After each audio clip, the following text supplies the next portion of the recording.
how to break up with your hairstylist, with your barber.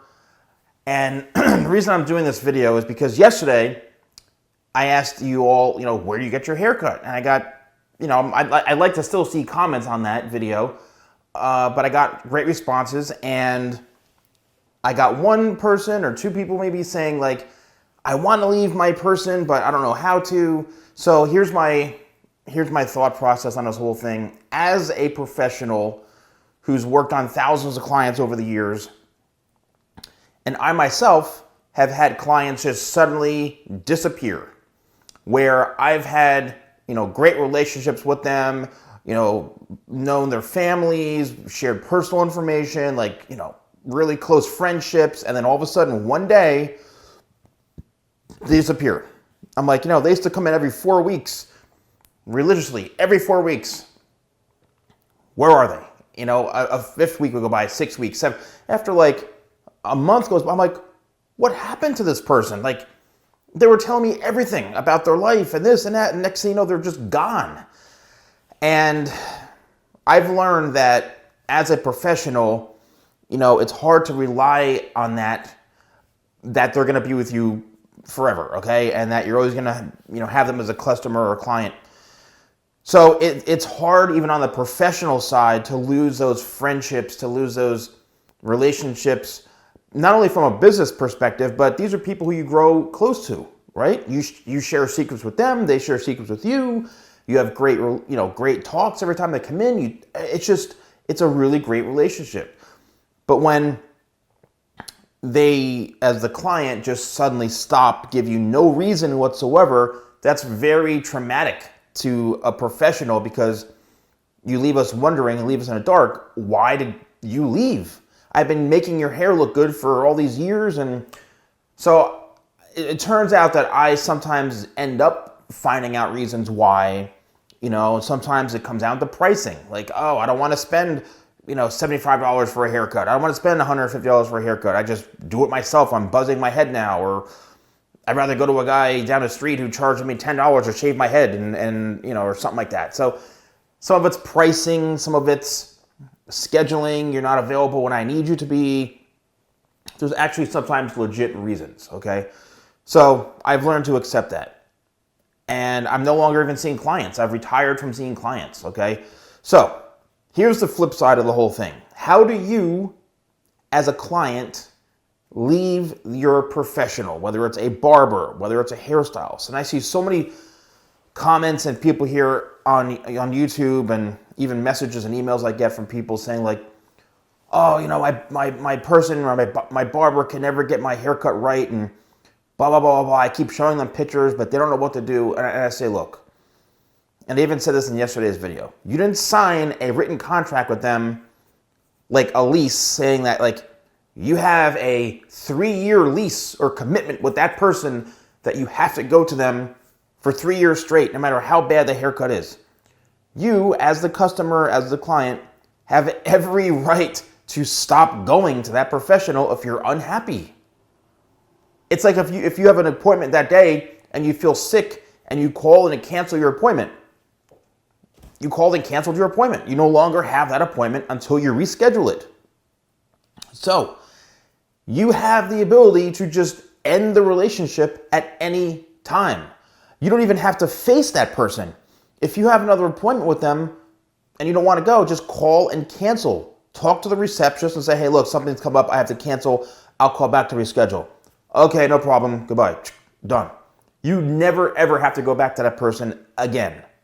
It's going to suck for that stylist or that barber, because they're going to be wondering what happened to Tom, what happened to Melissa, who used to come in religiously. Sometimes you may get a phone call from them going, hey, what happened? Could we offer you a free service or a discount? What happened? That may happen sometimes. Sometimes places do that to try to get your business back. But if you are going to make the jump, it's almost like leaving a job. You need to have something ready and lined up before you quit. This way you're not unemployed and making no money. It's the same thing with this type of situation. Now, how do you actually find a new person?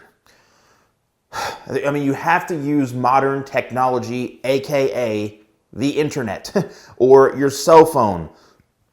All you need to do, is find whoever's in your area, okay?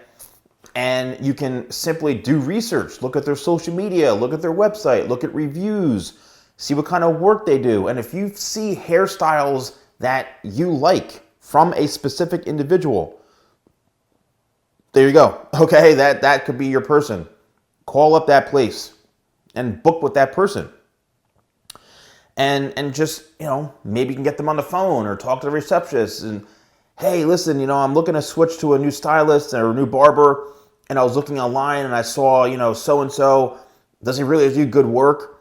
Or does she really do good work? And I'm looking for this, and do you think it's the right match for me? And do you think I'll be happy? Oh, that stylist, that barber, they're amazing. Oh, you're going to be so happy with them. They're so booked up all the time. They're one of our best, and they really give attention. So you have to kind of work it a little bit and put some effort into finding that new person.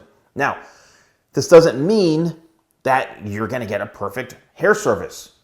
There's a 50-50 chance always. It's like you hear the stories of somebody going to a surgeon to get a procedure done. They're the best surgeon in the area and they botch up the job. It could happen to anyone.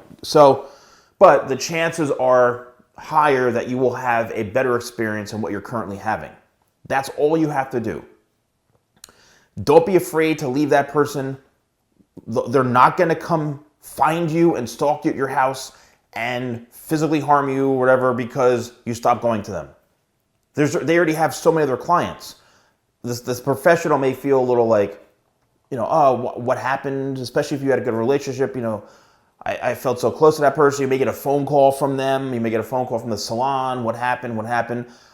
You either can just not talk to them, you can ignore them, or you can have closure and make up some excuse saying, hey, look, I just felt like I wasn't becoming happy anymore. My schedule's changed. There's a lot of things going in factors with this. I just need a break and blah, blah, blah, blah, but I'll reach out. Thank you for your relationship all these years and making me look good, but I need a break right now and blah, blah.